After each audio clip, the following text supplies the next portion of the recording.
Hey, what's up guys? Thanks for dropping by the channel.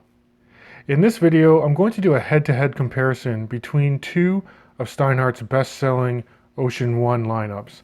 So on the left here, I have the 39mm Ocean One with ceramic bezel, and then on the right is a 42mm Ocean One Vintage Edition.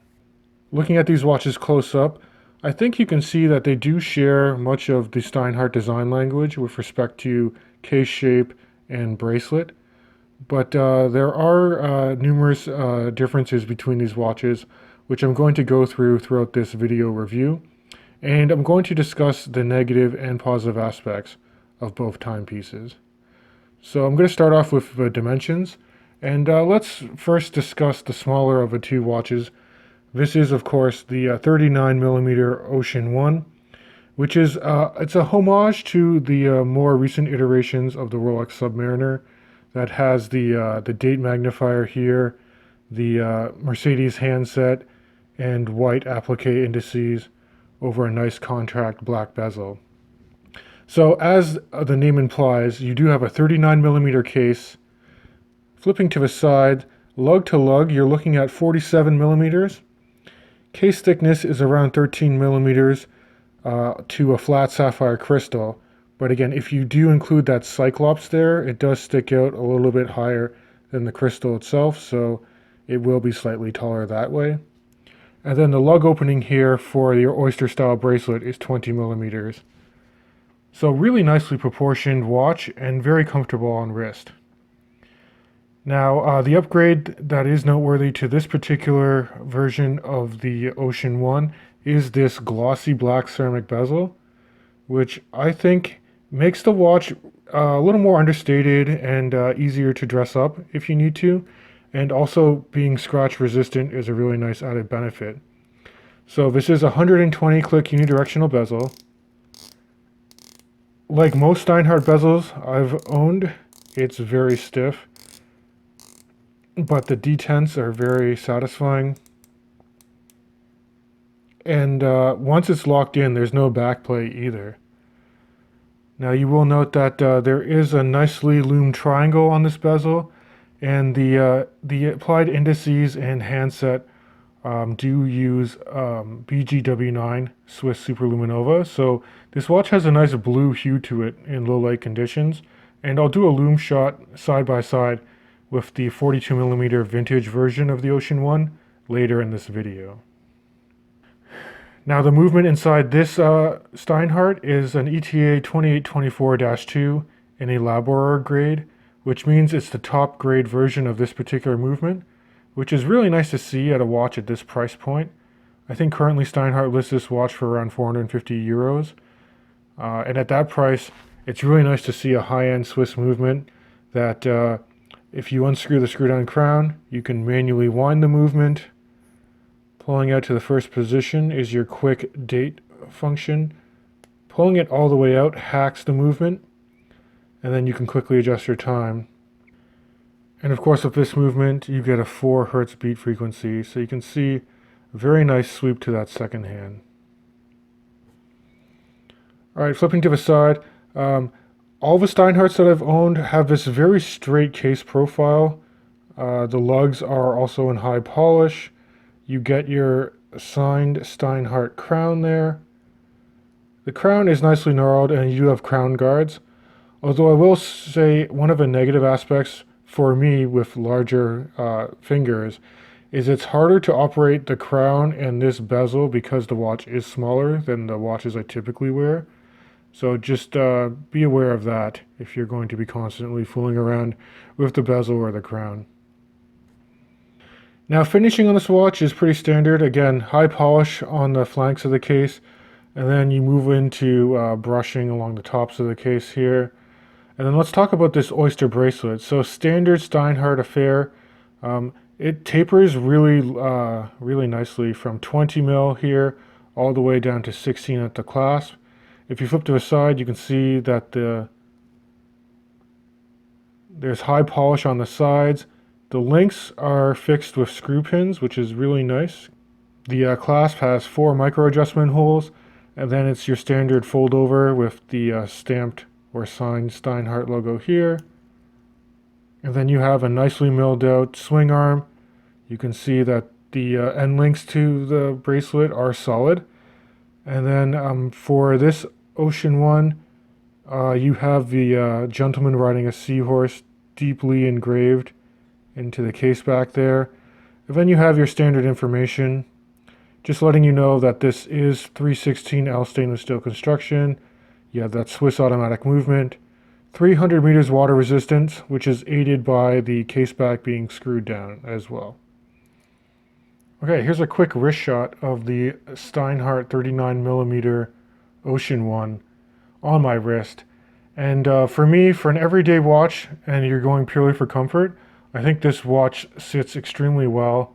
You can see that even though the case is very straight and it sits flat on my wrist, because it's very compact and the bracelet drapes over nicely, it's just extremely comfortable to wear. Okay, let's switch perspectives, and now let's take a look at the 42mm Ocean One Vintage. So this watch is a homage to the reference number 6200 series of Rolex Submariners, which were popular in the late 50s and early 60s, I would say.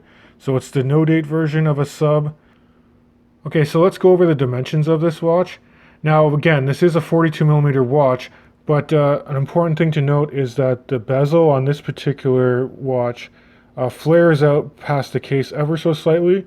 So if you really measure from side to side here, it's closer to 43mm, not 42. Now flipping to the side, very long lug-to-lug profile. From tip to tip, you're looking at 51.5mm, although it's got that nice drilled lug holes there, which is kind of a vintage-inspired aspect of this watch, and also makes swapping out the bracelet very easy. And then case height is 15.5mm to this domed sapphire crystal. Now, if you were to exclude that large dome and just measure the height from the top of the bezel, then it's going to be about the same thickness as the 39mm Ocean One. And then the lug opening here for this bracelet is 22mm, and you get, again, that dramatic taper down to 18mm for this particular bracelet. So I do think that Steinhart did a good job giving you that faux patina on the dial and handset. You can see you have those gilded hands, and then the printed indices have the old vintage radium lume on it, which actually luminesces green. So unlike the 39mm Ocean One that has blue BGW9 lume, this has green superluminova. And I'll actually throw up that side-by-side lume shot comparison now, so you can see how well these watches perform in low light conditions. I will say that the lume on both of these watches is very decent and lasts a long time. If I had to pick one over the other, I would give a nod to the 39mm Ocean One, just because I think there's a little more lume applied to the handset and also to the triangle on the bezel as opposed to just the pip on the 42mm vintage version. It's interesting how they did the case shape here, because again, very straight like you would find on most Steinharts, but the bezel here is far more pronounced. I like how it hangs over the case ever so slightly, because it's very easy to grip and operate this one. And the bezel action is superb on the vintage version of the Ocean One. It's easy to turn. You get very nice positive detents, and again, it locks into place, and there's like no backplay there either. Now, this isn't a ceramic bezel. I believe it is aluminum, and being more vintage inspired, you don't have as many graduations on the bezel to tell time really accurately, but I appreciate the aesthetic of it very much. Another difference with the case for this watch is the crown, which is obviously much larger for the vintage version, and because it is vintage inspired, there are no crown guards here whatsoever. But it is easy to unscrew the crown, and you get a nice satisfying pop. Note that the crown tube has kind of a red ring around it, almost like a Tudor Black Bay would. Now, the movement in this watch, it's pretty much identical to the 39mm Ocean 1, but Steinhart calls it the ST5 movement, which, to my understanding, is that base ETA 2824-2 with a custom Steinhart gold rotor, and they also did some nice galvanized bridging to the movement as well. But the one negative aspect to the movement here is because it's a no-date version, pulling it out to that first position does absolutely nothing because there's no date disc there. But of course, if you pull it all the way out, you're going to hack the movement to quickly adjust your time. And then just like the 39mm Ocean 1, you can manually wind it. And this one is really easy to rethread back into the case. I think another advantage to having a bigger, beefier watch for the vintage version is the finishing is done to a higher level in my opinion. I think the polishing here is much better, even though it's a little smudged up. You actually have a really nice polished bevel along the sides of the case as well before you get to the top brushing portion here. I think that's done really well. I think that the bezel, the grip on the bezel, and the knurling on the crown is better on this watch as well. And then bracelet is, it's pretty much on par with what you're going to find with the 39. It's just going to be wider at the top of the head of the watch here, 22mm.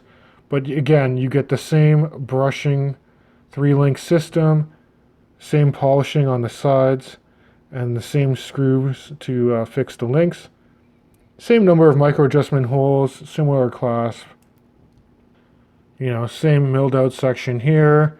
Solid end links. You will note that the case back engraving is different. This has a diver's bell, or like diver's helmet on it. But similar information telling you about the Swiss movement, stainless steel construction, sapphire crystal, and 300 meters of water resistance. Okay guys, and here's a quick wrist shot of the 42mm Ocean 1 Vintage Edition.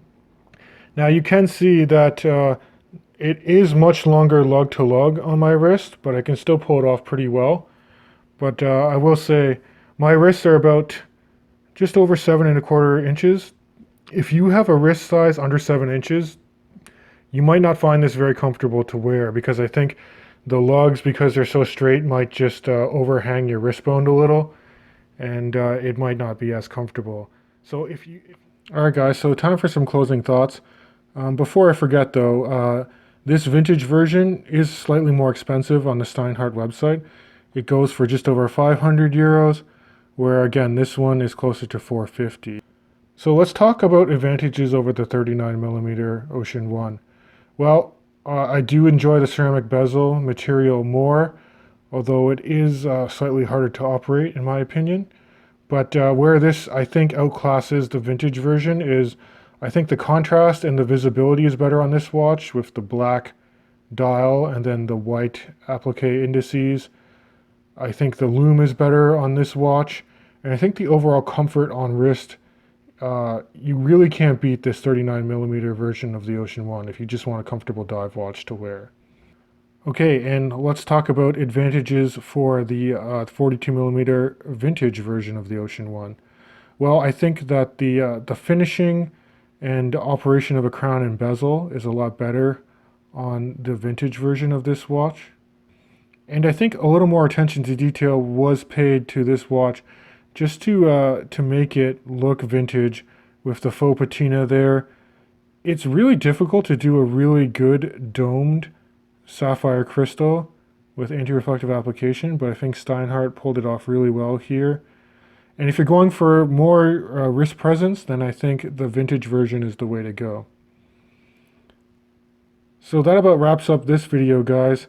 I'll just say at the end of the day, I don't think you can go wrong with either of these watches. Bang per buck, both watches from Steinhart are really good. But I'd love to hear your feedback in the comments below. So please shoot me a like if you enjoy the content. Please consider subscribing. And as always, I'll catch you guys in the next video.